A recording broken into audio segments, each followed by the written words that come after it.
Fala, senhoras e senhores, Isaac mais uma vez aqui com vocês. Muito bom dia para o segundo dia de evento, para o segundo dia do Nova Talks. Ontem a gente já bateu um papo com gente muito boa do mercado, aprendemos muito. Falamos com o Ministério Público, falamos da maturidade da tecnologia do blockchain, falamos da maturidade do mercado atual, mercado de cripto, tanto o cenário brasileiro como o mundial. A gente falou muita coisa, falamos ali com o Roberto Justo, com o Hugo Stocco, conversamos com todo tipo de gente e nesse segundo dia vamos ainda continuar conversando, trazendo conteúdo para vocês.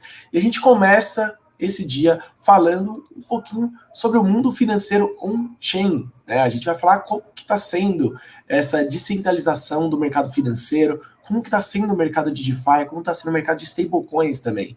E é por isso que hoje eu convido o Thiago César, que é CEO da Transferor, né, e da BRZ, e também o Safiri Félix, que é diretor de produtos também da Transferor. Vamos bater um papo aqui, né, sobre muita coisa que está acontecendo no mercado. Então, eu quero dar muito bom dia, Thiago, bom dia, Safiri, como que vocês estão? Bom dia, Isaac. Prazer participar com vocês aqui do Nova Talks. Bom dia, Isaac. Prazerzaço estar aí. Vamos nessa. Maravilha. Só para o pessoal entender um pouquinho quem é vocês, né? O Safiri, eu acompanho o Safiri já há muito tempo, né? Mas tem gente que não conhece ele. E você também, Thiago, conta um pouquinho quem são vocês e quem é a Transfero, né? O que a Transfero está fazendo aí no mundo por fora, né? O que vocês estão desenvolvendo aí fora do Brasil? Bom, a Transfero... Bom, Safira, vamos lá. A Transfero é uma empresa que é relativamente antiga no meio cripto no Brasil, mas ela acabou se destacando mais por ter sido uma das primeiras a se internacionalizar e, de fato, se estabelecer fora do Brasil, né? A gente começou em 2015, na época a gente tinha um gateway de pagamentos, o nome dele era Bit1. A gente processava pagamentos em cripto e entregava reais para o lojista, né? Obviamente, vocês devem imaginar que em 2016, 2015, esse produto não foi muito utilizado, né? Poucas pessoas usavam Bitcoin como meio de pagamento. Em 2016, a gente participou também do Inova do Bradesco. Eu lembro que a própria Foxbit esteve lá também, alguns players aí que estão no mercado hoje participaram na época também daquele programa. Nós acabamos sendo um dos selecionados. A gente acabou desenvolvendo um cartão pré-pago em cripto, era o cartão Bit1, era um cartão Visa, carregava em Bitcoin, mas a Visa Estados Unidos mandou parar, né? Eles falaram que naquela época era muito cedo para cripto e cartão, e agora, 2021, 2020, um monte de banco digital aí oferecendo cripto e cartão. Então, timing também é muito importante. E aí, 2017 foi o ano que a gente expandiu para a Suíça.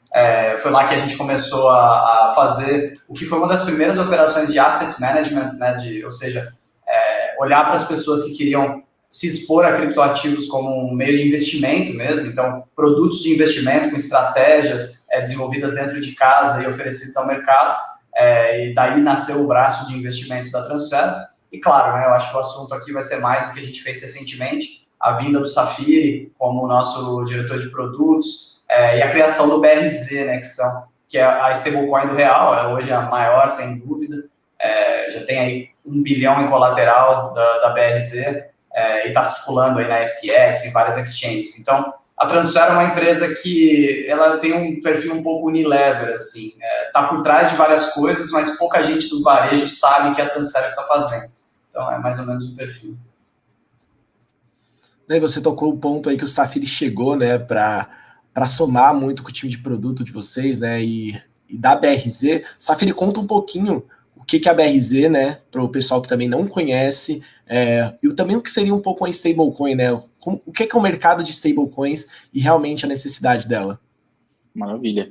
Primeiro, eu contextualizar a minha história, né, eu já vou para o meu 8º ano em cripto, acho que a gente começou esse mercado no Brasil lá atrás, sem muita ideia de onde a gente ia parar, né, eu comecei basicamente por curiosidade e interesse, né, eu fiquei fascinado com a ideia de você ter ali um sistema monetário 100% controlado por software, que era a proposta do Bitcoin. Entrei no mercado ali em 2013 para fazer meus primeiros trades especulativos, e aí a partir de 2014, entendendo melhor as oportunidades e a forma como isso estava se estruturando no Brasil, resolvi adentrar e fazer disso a minha escolha de carreira profissional. Nesse meio tempo, eu passei aí por várias iniciativas, tive muito tempo tocando operações de balcão, de compra e venda de cripto. Também tive um período interessante na Consensus, que até hoje é a maior software house ligada ao blockchain do Ethereum, e entrando desde o início desse ano na Transfero para tocar essa área de produtos, né? Como o Thiago comentou na resposta anterior, a Transfero foi por muito tempo uma empresa de infraestrutura, né? A gente estava muito mais ligado ao mercado B2B, providenciando soluções aí tanto para as grandes mesas de OTC, como também como processador de pagamento, e a gente resolveu aí dar um foco maior para soluções mais amplas, né? E aí, dentro desse contexto, o BRZ de longe é o carro-chefe. Como o Thiago comentou, ele vem ganhando relevância cada vez mais dentro do mercado como um todo. Basicamente, o que o BRZ faz é conectar o Brasil, né, e os investidores com exposição em reais nos grandes books globais, né? Então, hoje o BRZ tem uma rede de liquidez aí com mais de 20 pontos, onde o usuário pode transacionar através da nossa stablecoin. E o propósito da stablecoin é basicamente diminuir a fricção do sistema bancário, né? Hoje, acho que todo mundo que já teve a oportunidade de fazer uma operação em cripto, principalmente operações de arbitragem, já percebeu que você passa ali por inúmeros processos, né? Tanto de validação dos seus depósitos, quanto a própria morosidade, em alguns casos, para que isso seja processado. E o que o BRZ resolve é eliminar isso, e você transaciona BRZ, que é um token estável em reais, da mesma forma como você usaria Bitcoin, Ethereum ou qualquer outro criptoativo, né? 24 horas por dia, 7 dias por semana, sem a necessidade de você depender de um intermediário. Então, dentro desse contexto, hoje o BRZ vem ocupando espaço, já é a stablecoin não atrelada ao dólar mais relevante do mercado, e a gente tem um plano de expansão aí bastante agressivo para o resto do ano, no sentido de conectar cada vez mais os brasileiros no mercado de criptoativos. É um belo trabalho que vocês estão desenvolvendo. E a gente viu uma grande crescente, né? A gente entrou numa pandemia e o uso das stablecoins realmente se mostraram representativos, né? A gente viu realmente um número crescente desse mercado. E aí é uma pergunta para vocês, né? Aí um dos dois pode responder, que é qual que é realmente o panorama do mercado de stablecoins no mundo, a importância dela, né? Como que ela está adentrando nesse ecossistema, como que ela está realmente ajudando as empresas, que as pessoas, eu sinto que as pessoas veem as stablecoins realmente ali como um espaço ainda a ser trabalhado, e aí muita gente pergunta, mas existe a real necessidade de uma stablecoin? Por que existem stablecoins hoje no mundo, né? Qual é o panorama hoje do mercado e como que está funcionando isso no dia a dia? Eu acho que a gente precisa dividir aí em dois grandes casos de uso, né? A gente tem aí a versão 1.0 das stablecoins, que já tem aí bastante tempo, já é um caso de uso bem consolidado, que basicamente resolvia essa questão da fricção, né? Da transferência de valores entre as várias corretoras, que são corretoras por natureza globais e nem sempre elas têm a mesma agilidade para você mover recursos quando a gente está falando do lado fiat, né? As moedas base. Então, esse era o caso de uso 1.0. E algo que vem crescendo muito, né, especialmente desde o segundo semestre do ano passado e agora também tem se consolidado como um movimento bastante importante, é o movimento de DeFi, né, onde necessariamente você precisa transacionar com ativos nativamente digitais. E aí, nesse caso, a fricção do sistema financeiro impede que você explore boa parte desses casos de uso, né. Então, acho que a gente começa a entrar nessa versão 2.0 das stablecoins, principalmente a partir do MakerDAO, né, que tem o DAI, que é uma stablecoin algorítmica de dólar, e outras que têm surgido nessa esteira. Então, acaba sendo a conjunção perfeita. De um lado, a gente tem as limitações do sistema financeiro legado, que a gente já comentou anteriormente, e agora a gente tem as possibilidades desse movimento maior de descentralização e tokenização que tem sido puxado pelo movimento de DeFi. E aí as stablecoins são uma peça fundamental para fazer esse ecossistema todo funcionar.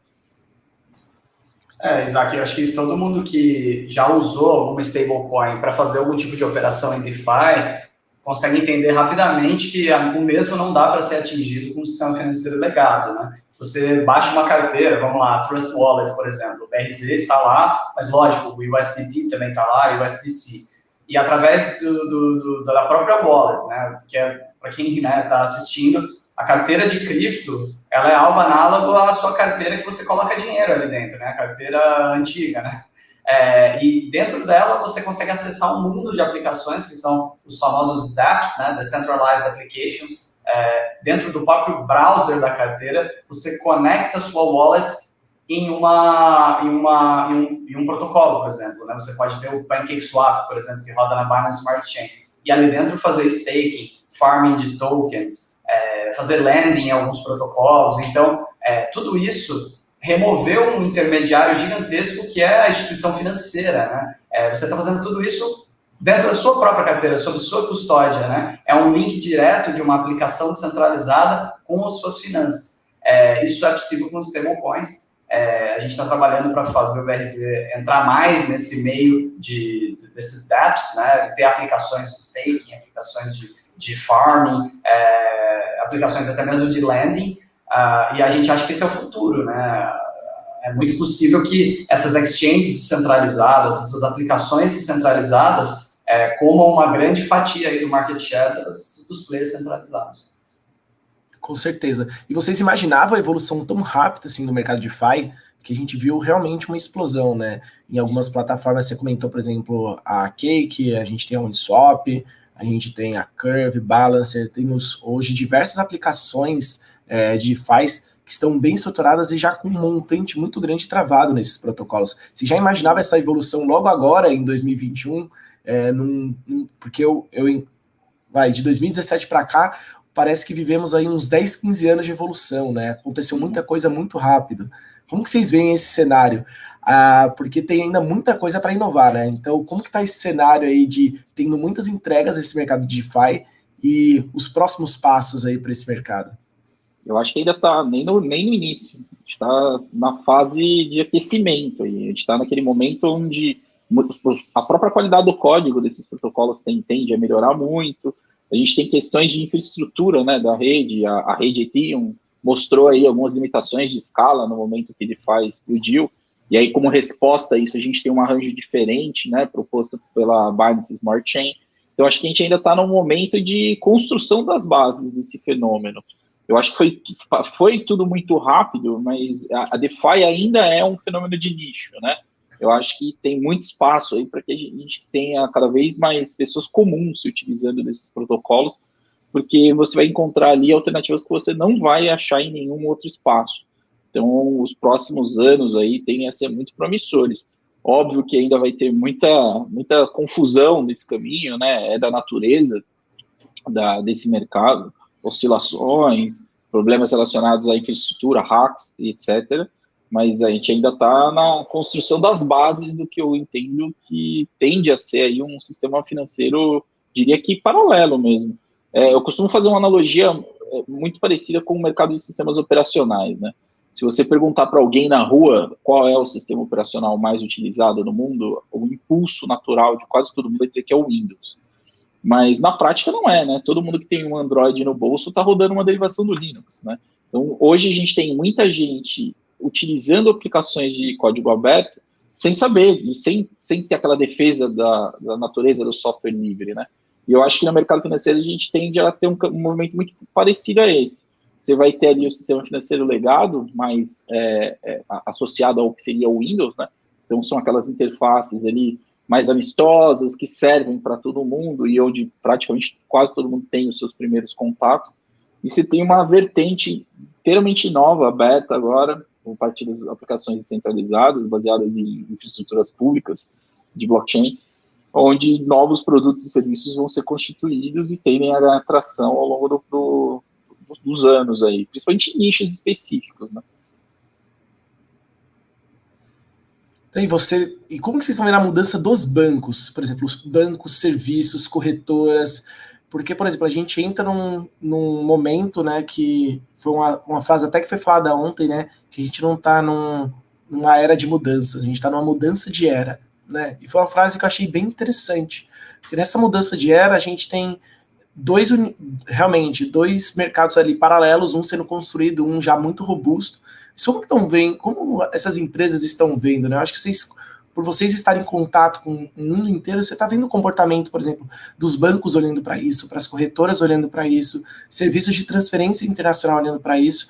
Isso é uma competição que eles realmente vão ser destruídos, ou é uma oportunidade para eles trazerem inovação para o dia a dia? Como que realmente o mercado tradicional está olhando para esse novo mercado? Gosto de brincar que é basicamente a Faria Lima inteira aqui de São Paulo no API, né? Como que realmente esses caras vão abrir concorrência para isso, ou se realmente existe ou não concorrência num futuro, num curto prazo, né? Podemos pensar.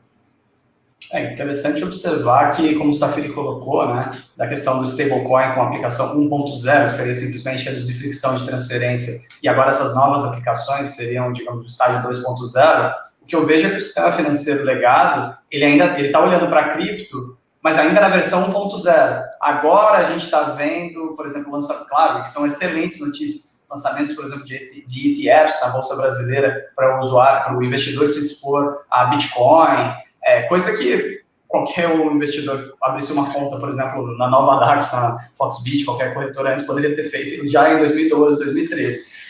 O sistema financeiro ele está engatinhando em entender cripto, né? Ele está assimilando a nova tecnologia, ele está trazendo mais para o mainstream, o que é muito interessante, ele está fazendo com que pessoas que talvez nunca fossem se expor a esse tipo de ativo comecem a se expor, e através de produtos de dentro do banco, né? Mas ainda eu vejo o sistema financeiro olhando muito para o que cripto foi em 2016, 2017, 2018, e muito pouco para o que cripto é hoje, né?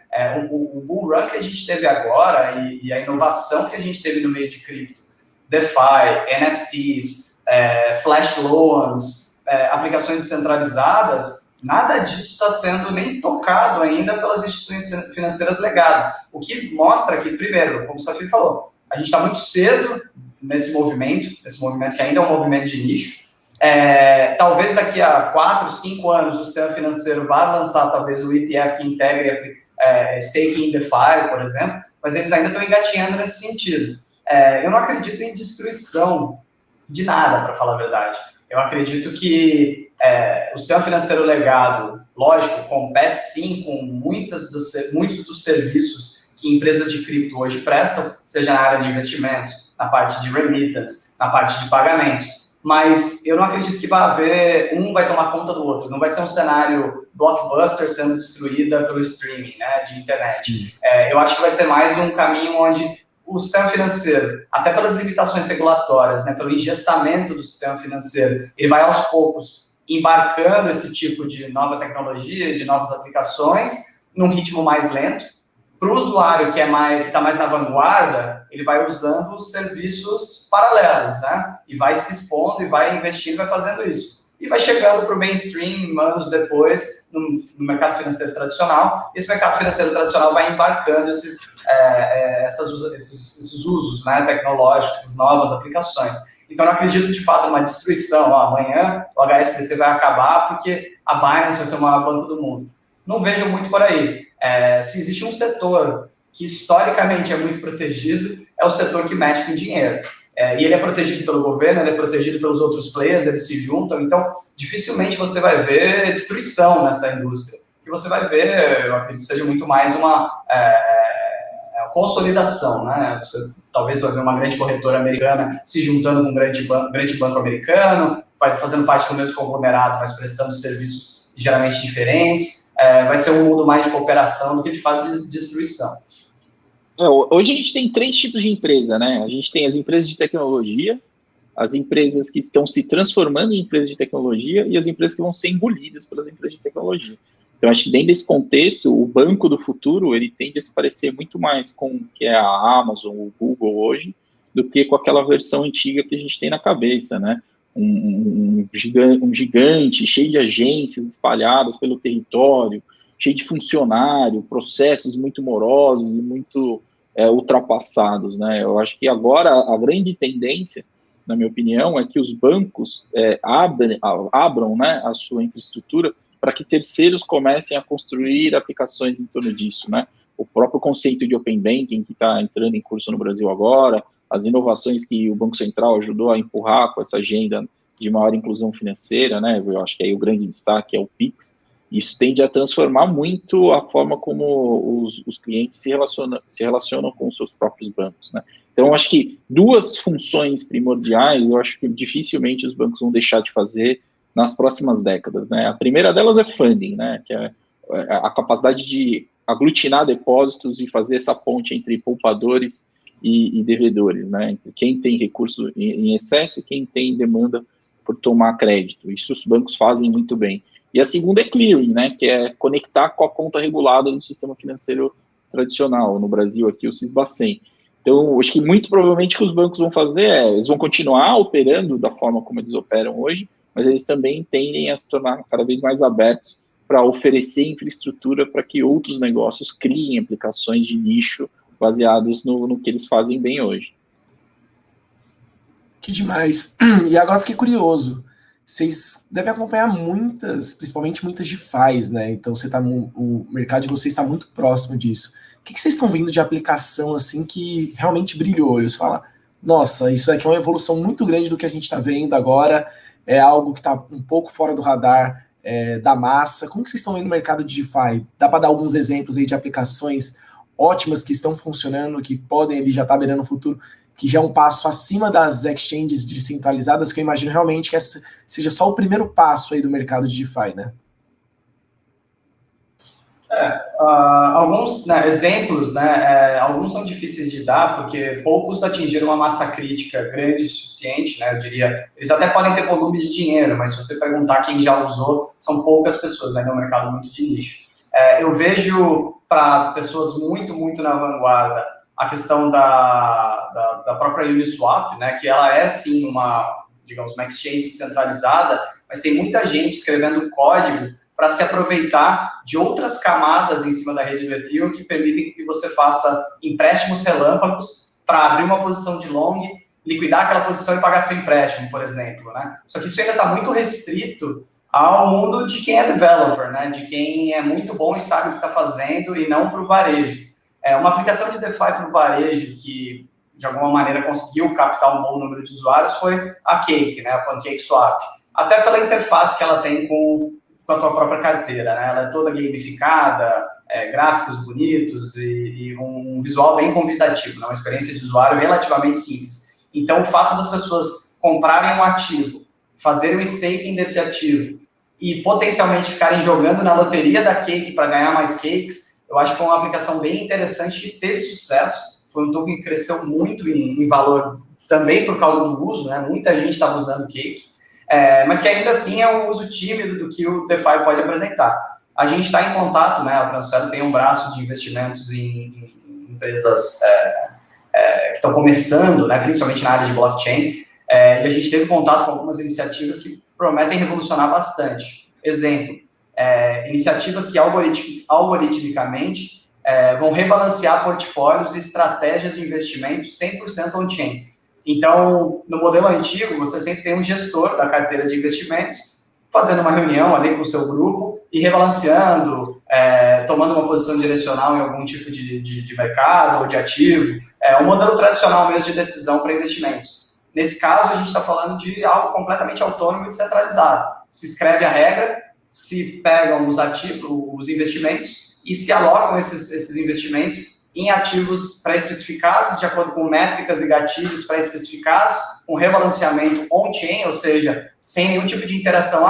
Vamos tirar o dinheiro aqui do protocolo de DeFi, comprar mais alguma coisa na exchange centralizada e botar de novo no smart contract. Não, tudo on-chain. Então, esse tipo de coisa pode ser, esse tipo de aplicação pode ser algo bem revolucionário. Mas, lógico, ainda está muito incipiente. Como eu falei, agora a gente está tendo ETF com exposição pura Bitcoin na bolsa. Imagina o dia que a gente vai ter um produto financeiro regulado com um smart contract fazendo aí a gerência de todas as carteiras, de todas as alocações, sem intervenção humana. É futuro mesmo.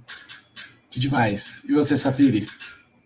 Eu concordo com o Thiago. Quando a gente fala das possibilidades, né, a gente tem que voltar para a raiz, né? Quando a gente fala de cripto, a gente está falando de dinheiro programável, né? Então, são recursos que podem ser programados para executar determinadas funções. E aí a gente abre um leque de possibilidades absurdo, né? O próprio conceito de yield farming, que é você colocar recursos à disposição para alguém que esteja operando alavancado e ser remunerado por isso, eu acho um conceito muito potente. A gente está falando de conceitos, basicamente. Por hora, eu tenho feito um exercício de me prender menos nas aplicações, porque eu entendo que elas ainda estão num estágio de muita experimentação, e mais aos conceitos que estão surgindo, né? Então, dentro disso, a gente tem aí a Uniswap, que é uma exchange descentralizada que começa a ter volumes cada vez mais relevantes, né? Então, isso mostra a resiliência do mercado cripto como um todo, mesmo que num cenário extremo, onde todas as exchanges tradicionais sejam impedidas de operar, você sempre vai ter esse tipo de infraestrutura onde você vai ter contrapartes ali dispostos a fazerem trocas.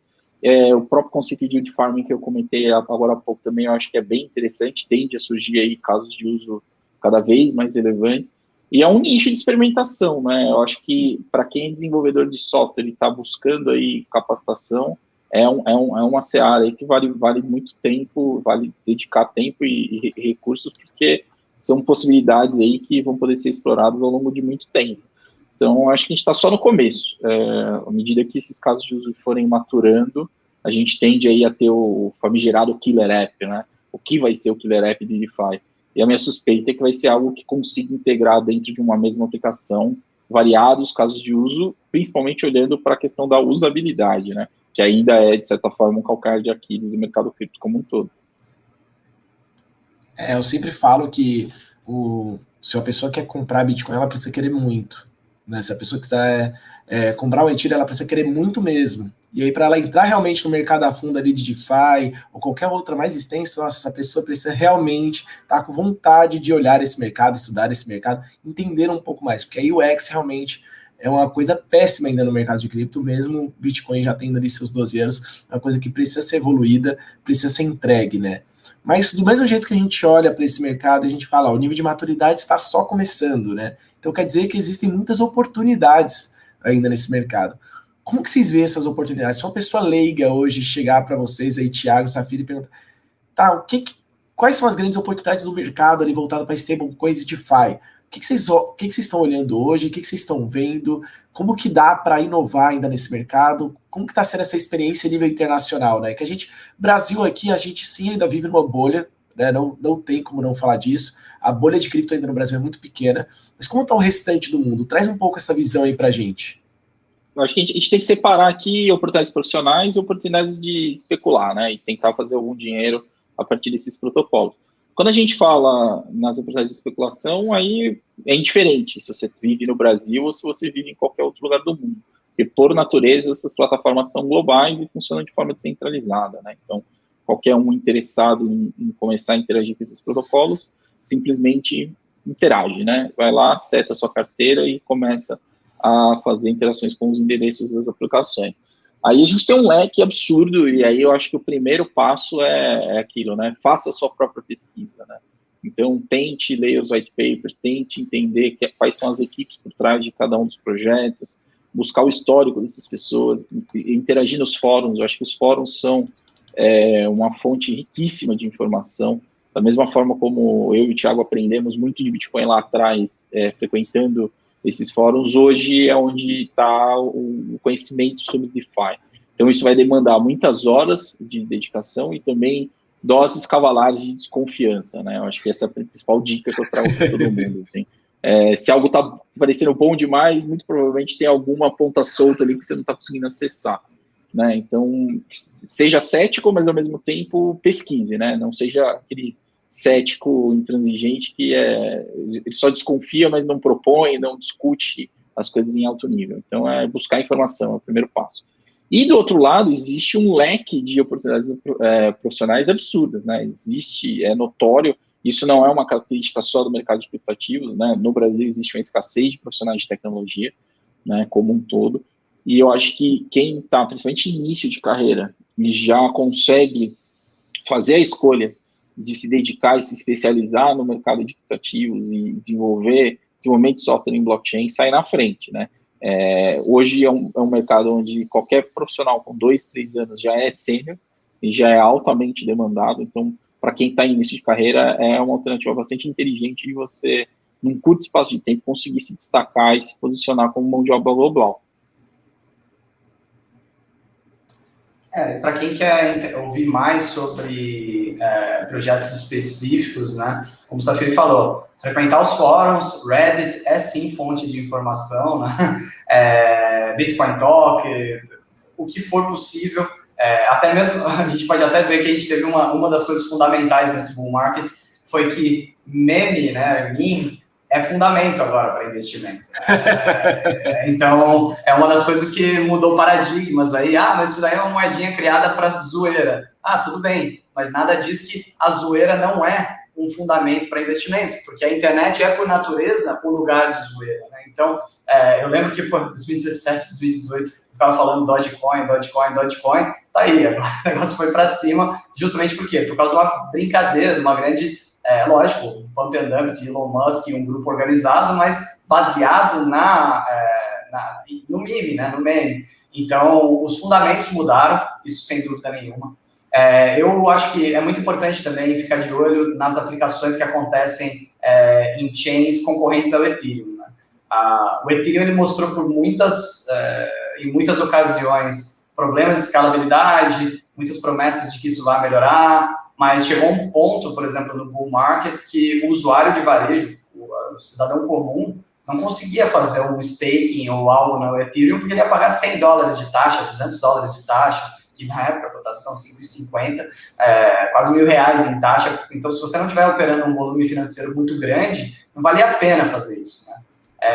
Então, surgiram chains concorrentes, né, que se propunham a ter maior escalabilidade, menor custo transacional, e em cima delas surgiram aplicações muito interessantes. Então, citei aqui a Cake, da Binance Smart Chain, excelente, apesar dos fundamentos ali serem diferentes, conseguiu uma certa adoção.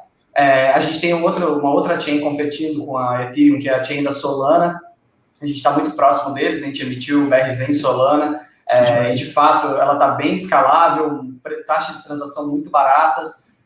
Alguns grandes players do mercado estão apoiando a iniciativa, por exemplo, a USDC, né, hoje não é a maior stablecoin do dólar, mas sem dúvida é a mais institucional das stablecoins do dólar. Hoje ela roda também em Solana, com uma conexão direta com o sistema bancário americano, ou seja, a própria Circle permite que você transforme dólar em USDC, e esse USDC vai para uma corretora para você negociar Bitcoin, Ethereum e outros criptoativos. Então, ficar de olho nessas chains concorrentes, né, Algorand também, quem sabe a Stella, ficar de olho nessas chains e nas aplicações construídas em cima dela.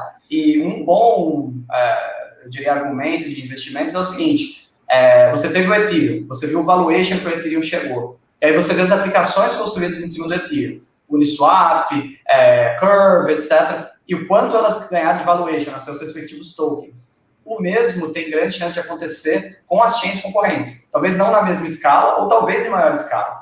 Então, é uma estratégia inteligente, né, para quem, como o Safiri falou, né, falando de horóscopo aqui, né, ganhar dinheiro, pode ser que ganhe, pode ser que não ganhe, ter uma alocação nos cavalos que correm mais rápido em outras chains que se propõem a fazer o que o Ethereum está fazendo, pode ser uma excelente estratégia, dado que possivelmente o Ethereum não vai ser aquela solução única para todos os problemas, né? Então a gente pode ver um cenário no futuro de chains especializadas em determinadas coisas, onde, por exemplo, a melhor aplicação de lending vai estar na chain, exemplo, Binance Smart Chain. A melhor aplicação de DEX vai estar no Ethereum. A melhor aplicação de NFTs pode estar na Solana. Então, é inteligente apostar nos cavalos mais rápidos de suas respectivas, de cada chain, né, competidora do Ethereum. E é lá que você vai ver inovação. É lá que você vai ver a fronteira do que está sendo desenvolvido. E é lá também onde o risco mora, né? É lá que pode acontecer daquele projeto lançar e pegar, os founders subirem com dinheiro.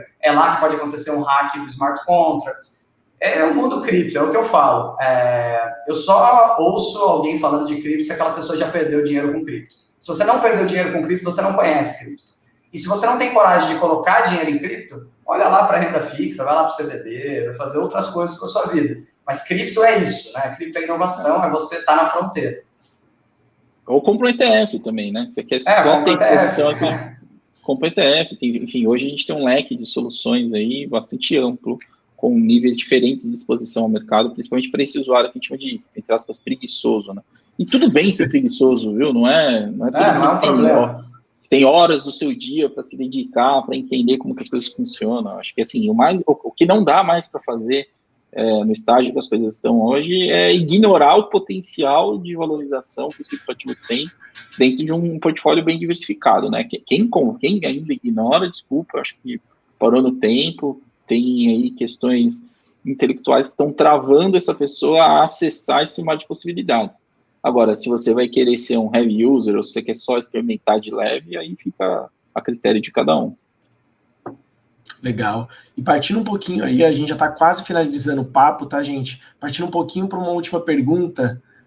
Tá, e agora? E o próximo passo do mercado de DeFi, principalmente? O que vocês estão esperando para esse mercado? Estão esperando uma explosão ainda maior? Estão esperando uma evolução de entrega que a gente está vendo agora? Muita coisa saindo, por exemplo, o NFT foi algo que ano passado realmente deu uma explosão, agora a gente está vendo a parte de games e blockchain sendo aplicada, trazendo um pouco de DeFi juntamente com o NFT.